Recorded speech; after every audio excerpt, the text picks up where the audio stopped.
जय गुरुदेव, जय जय गुरुदेव, जय जय गुरुदेव, जय जय गुरुदेव। जय जय गुरुदेव, जय जय गुरुदेव, जय जय गुरुदेव, जय जय गुरुदेव। श्रीमद् करुणा सागर महाराज की जय, कैवल धाम की जय, श्री रविचंद्रदास जी महाराज की जय।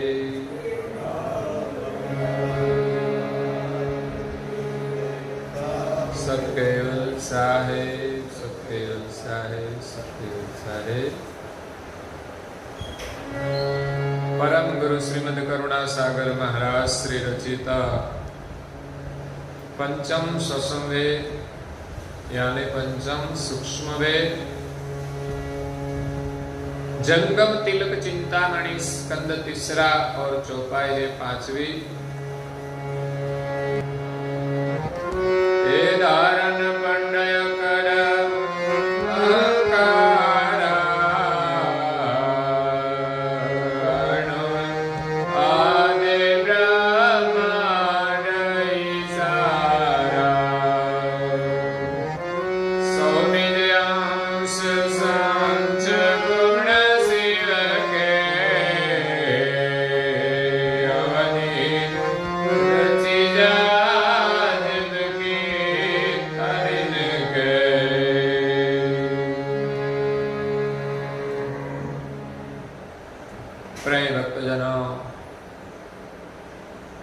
ज्ञान संप्रदाय के आद्य स्थापक अनंत ब्रह्मांडाधीश केवल कर्ता के परम विशेष अंश सकृत सिद्धांत का प्रतिपादन करने वाले पंचम स्वसम वेद के रचयिता अनंत अंशों के तारणहार केवल धर्म धुरंधर नव बुद्धि के सागर महान समर्थ परम श्रेष्ठ परम विभूतिवान परम दयालु परम कृपा निधि सर्वज्ञ दिव्य परम गुरु श्रीमद् करुणा सागर जी महाराज विश्व भर के मनुष्य तनुधारी चैतन्य जीवात्माओं के का कल्याण के लिए यथार्थ ज्ञान का उपदेश देते हुए स्वरचित पंचम स्वसम वेद ग्रंथ के तीसरे स्कंद में जंगम तिलक चिंतामणि का वर्णन करते हुए प्रारंभ में इस जंगम का विस्तार कैसे हुआ, वेद का जो प्रमाण है वो प्रस्तुत करते हुए कहते हैं कि ब्रह्मा विष्णु और महादेव, ब्रह्मा रजोगुण प्रधान, विष्णु सत्वगुण प्रधान और महादेव तमोगुण प्रधान, इन तीन देवों से रजोगुण से शरीरों की 10 इंद्रियां बनी, सत्वगुण से अंतस्करण 4 और अवस्थाएं 4 बनी और तमोगुण से पंचभूत और पंच मात्राएं बनी। इस प्रकार वेद का प्रतिपादन है और इसमें शक्ति सब में सरलता पूर्वक व्यापक रही, सबको धारण करने के लिए। 3 गुण से जो अंग बने उन सभी को पकड़ में रखने वाले एक प्रकृति व्यापक है। धारण पंड अकड़ अहंकारा, शरीर को धारण करने वाला अकड़ रूप अहंकार है जो तमोगुण का अंश है। अणु आदि ब्रह्मांड ही सारा, छोटे छोटे अणु जैसे शरीर को लेकर समस्त ब्रह्मांड को अहंकार ने धारण किया है। बिना अहंकार कुछ काम भी नहीं होता। और पकड़ करने का काम अहंकार का है। इसलिए सारी सृष्टि के समस्त अंशों जो शरीर है, उन सभी शरीरों को पकड़ करने वाला अहंकार है, और सारे ब्रह्मांड को अहंकार ने धारण किया है। सो ही निज अंश संच गुण शिव के। तो ये अहंकार रूप जो अंश है, अहंकार का जो अंश है सभी शरीर में, वो जो संच है वो तमोगुण का संच है, उनका अर्क है। तमोगुण एक महादेव है, लेकिन सृष्टि के जितने भी शरीर है इसमें ये तमोगुण का संच, तमोगुण का अर्क सभी में है। बिना तमोगुण कोई शरीर है नहीं। इसीलिए वो खुद ब्रह्मा विष्णु महादेव भी वर्तमान करते हैं, तो उनके शरीर में भी तमोगुण वर्तमान करता है। तमोगुण के कारण ही वो कार्य करते हैं, जो करना है वो। अवनी रची जा जब की ता दिन के।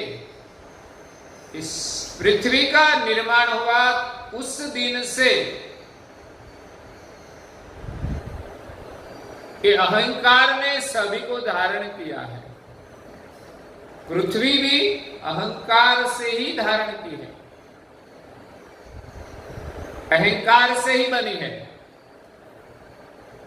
तो ये तमोगुण का जो अंश है वो सभी शरीरों में विद्यमान है, और ये अहंकार ने ही सभी शरीर को धारण किया है, समस्त ब्रह्मांड को भी धारण किया है।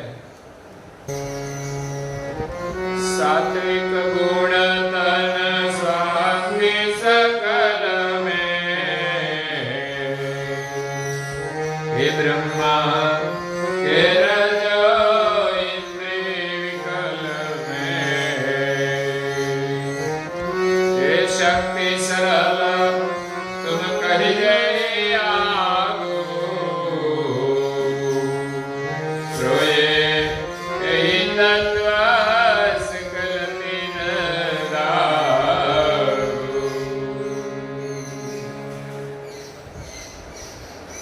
सात्विक गुण तन स्वांति सकल में।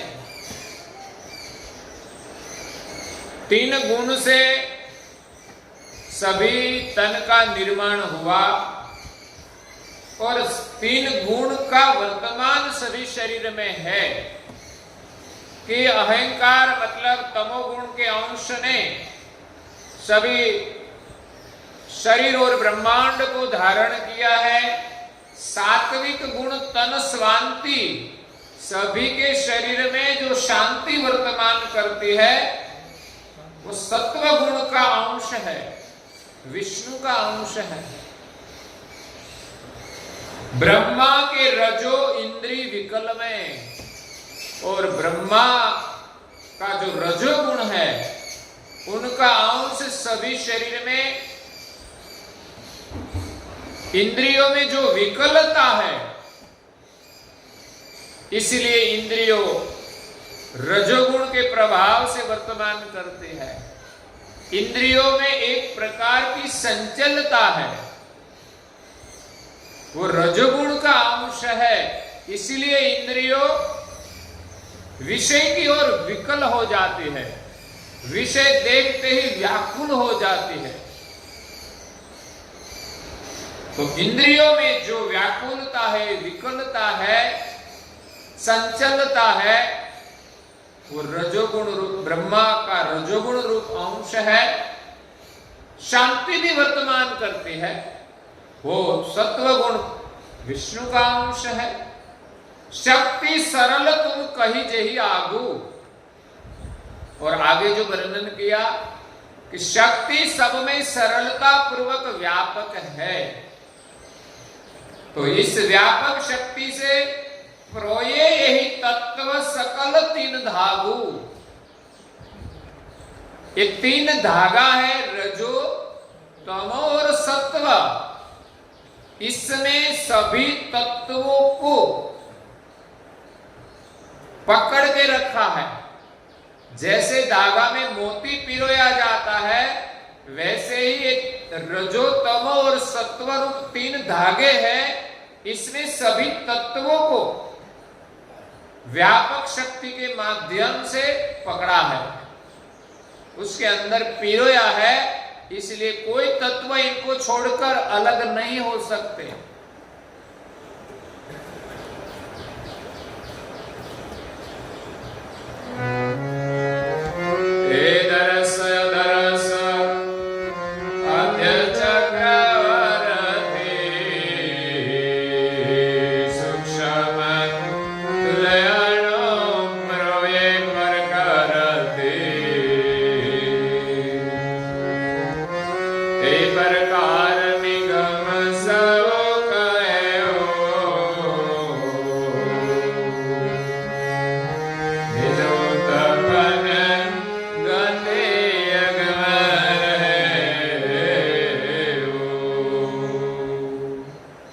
दरस अदरस आद्य चक्रवर्ती।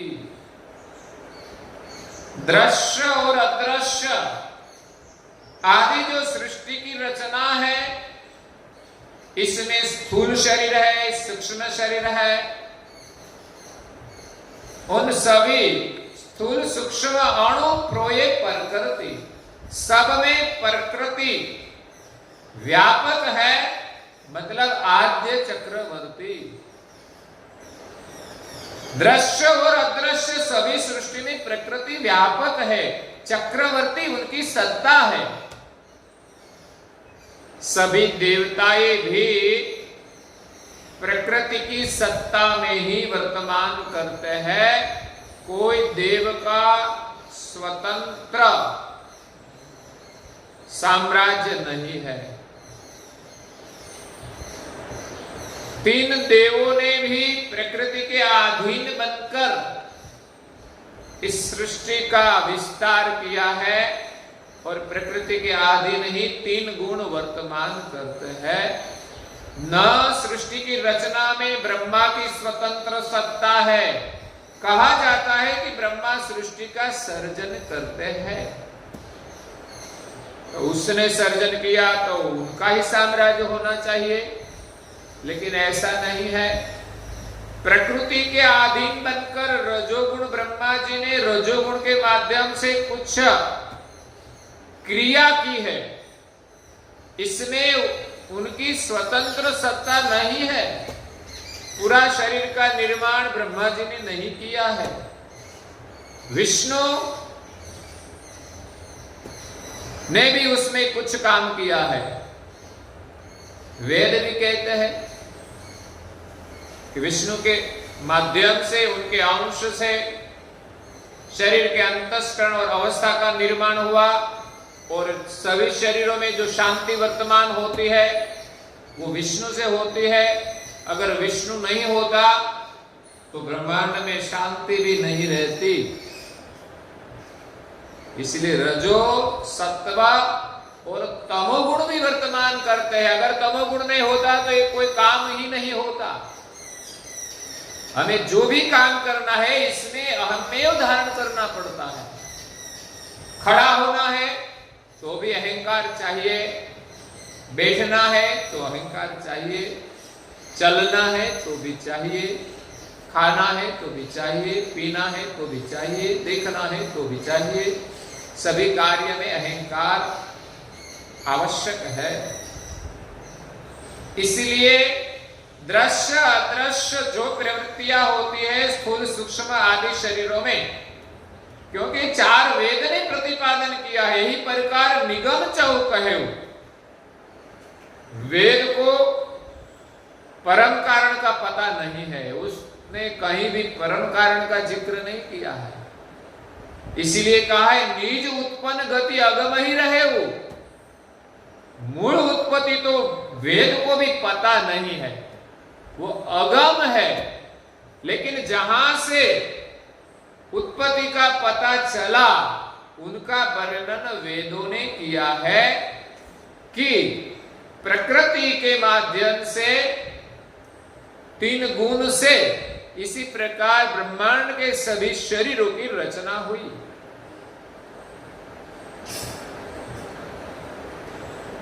तो इसमें प्रकृति व्यापक है और तीन गुण के माध्यम से सभी शरीरों को वर्तमान कराती है। तीन गुण के धागे में सृष्टि के जो सभी शरीर है, इसकी जो इंद्रिया है, अंतस्करण है, पंचभूत और पंचमात्रा है, वो तीन गुण से उत्पन्न हुए और तीन गुण के धागे में सभी तत्वों को पिरोया है।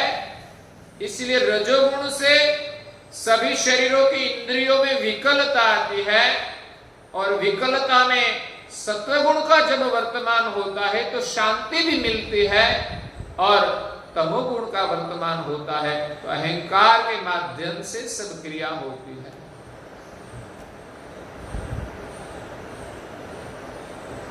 तो यहां वेद भी कहते हैं कि निज उत्पत्ति की गति अगम है, वो जानते नहीं, इसलिए तो वेदों ने नेति का पुकार किया है कि सृष्टि की रचना जो है वो उनका कोई अंत नहीं है, वहां तक उनकी दृष्टि नहीं पहुंची है। तो आगे दिव्य परम गुरु जी यह वेद सिद्धांत का प्रतिपादन करते हुए कहते हैं, हे शक्ति धागुवट बल कड़ाई भय निरंजन पुरुष के अंश पाए। आगु शक्ति दिन सुत पानी फिरते पुरुष भास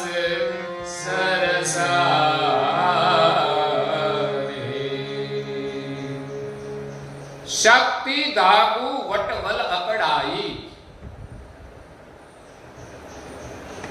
तीन गुण जो वर्तमान करते हैं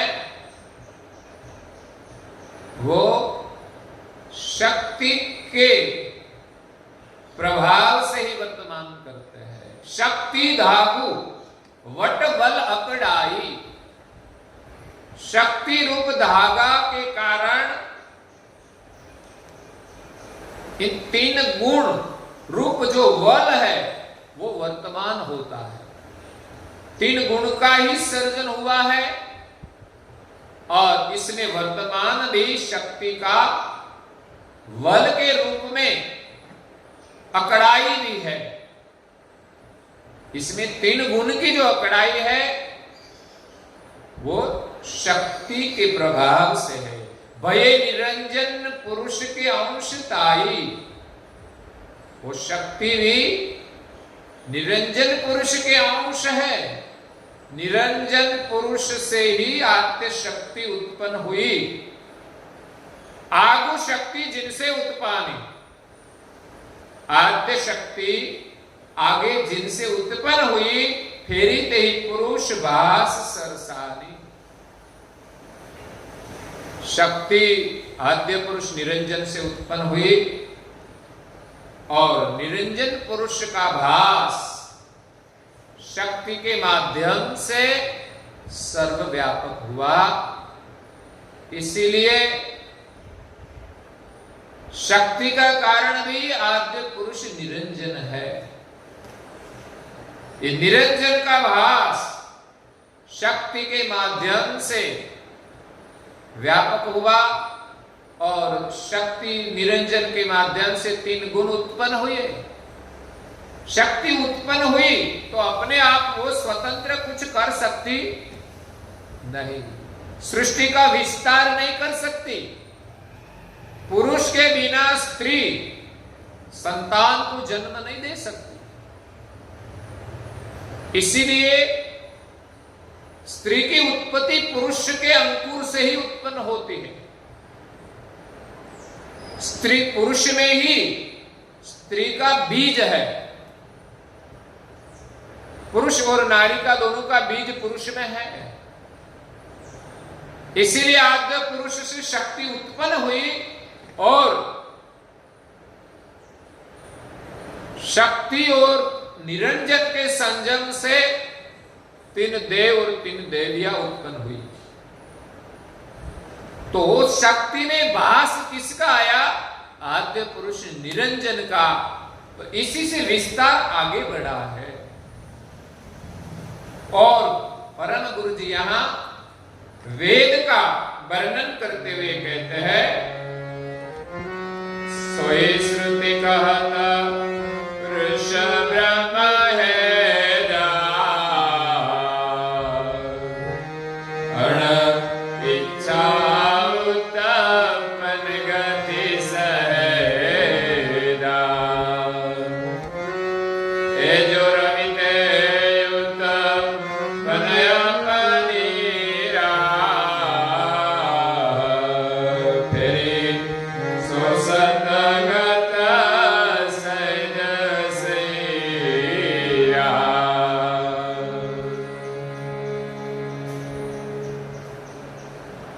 सोही श्रुति कहत पुरुष ब्रह्म है जा। श्रुति यानी वेद, श्रुति यानी श्रवण करना। वेद का जो स्थापन किया श्रवण करके, उनका जो लेखन किया उसमें वर्णन किया है। ब्रह्मा जी ने जो वेद का उच्चारण किया तो किसी ने लिखा तो सही, अब लेखन के रूप में है वो श्रुति, किसने सुना, बाद में वेद प्रकाश में आया। स्मृति, कई ऋषि मुनियों ने स्मृति की रचना की है, अपने अनुभव में जो आया स्मृति में वो वर्णन किया, उसको स्मृति कहते हैं। इसलिए विभिन्न ऋषियों के नाम पर स्मृतियां बनी है। वेद ने जो प्रतिपादन किया है कि कहत पुरुष ब्रह्म है जा, आद्य पुरुष जो निरंजन है उनकी उत्पत्ति ब्रह्म से हुई है। ब्रह्म हेजा, हेज, हेज का मतलब है भेज। जैसे बारिश का भेज होता है, अगर तो हेज से भी कुछ सर्जन होता है, तो यहां वेद कहते हैं कि ब्रह्म के हेज से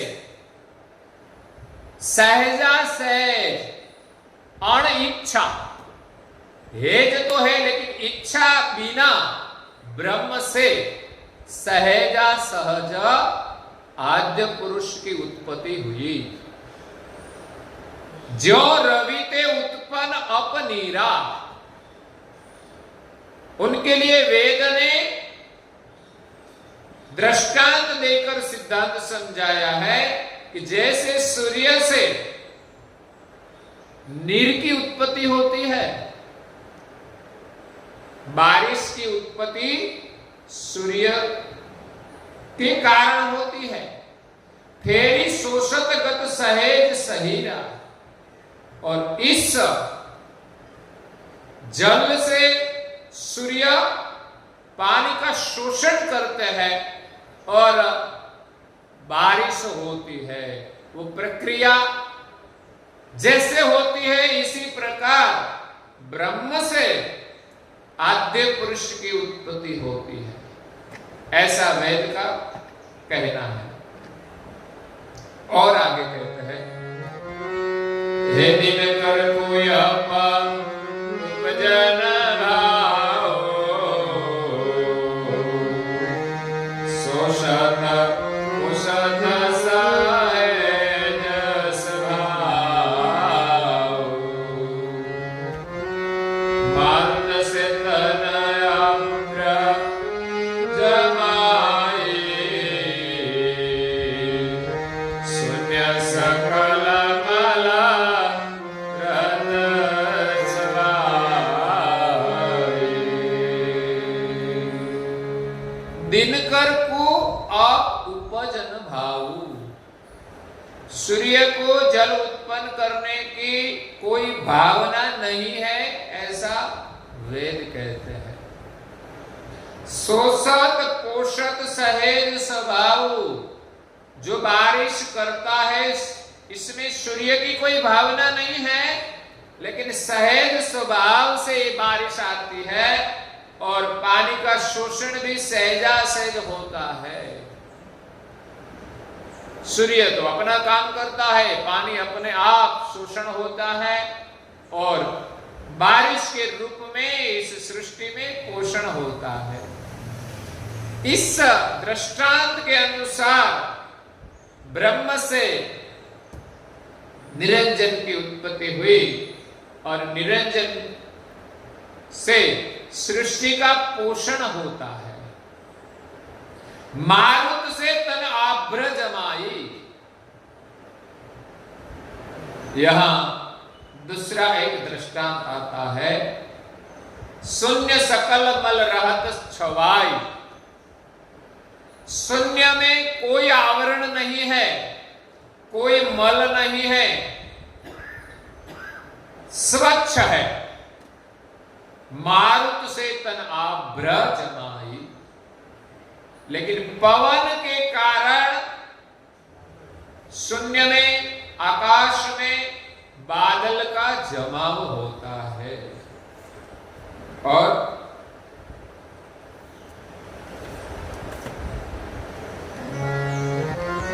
विलसत सहज उपजत ही ऐसे, मारुत दरत नाई चक्रा से, बिन बादल काहू गगन ही चोले, करही परले ब्रह्मांड ही डोले।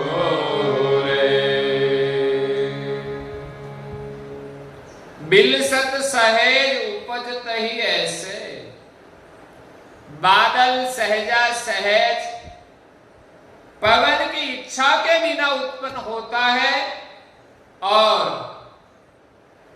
सहजा सहज बिखर जाते हैं। धरतन इच्छ करा से, पवन की इच्छा नहीं है। बिनु बादल काहू गगन ही चोले, बिना बादल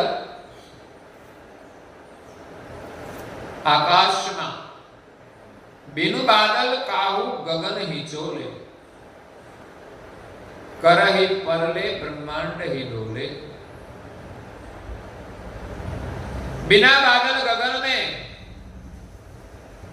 की क्रिया वर्तमान नहीं होती, करहि परले ब्रह्मांड ही डोले। आकाश में पवन जिस दिशा में जाता है वह बादल भी इस प्रकार गति करते हैं। अगर बादल ही नहीं होते तो आकाश में बादल कैसे वर्तमान करते? इसलिए बादल पवन की इच्छा के बिना उत्पन्न होता है और पवन से इधर उधर चलता है, उत्पत्ति अपने आप होती है, ऐसा इस दृष्टांत का कहना है। और तीसरा भी एक दृष्टांत देते हैं, लेकिन वो हम कल सुनेंगे और आज के प्रवचन को यहाँ विराम देते हैं। श्रीमद् करुणा सागर महाराज की जय, श्री कैवल धाम की जय, श्री अविचलदास जी महाराज की जय।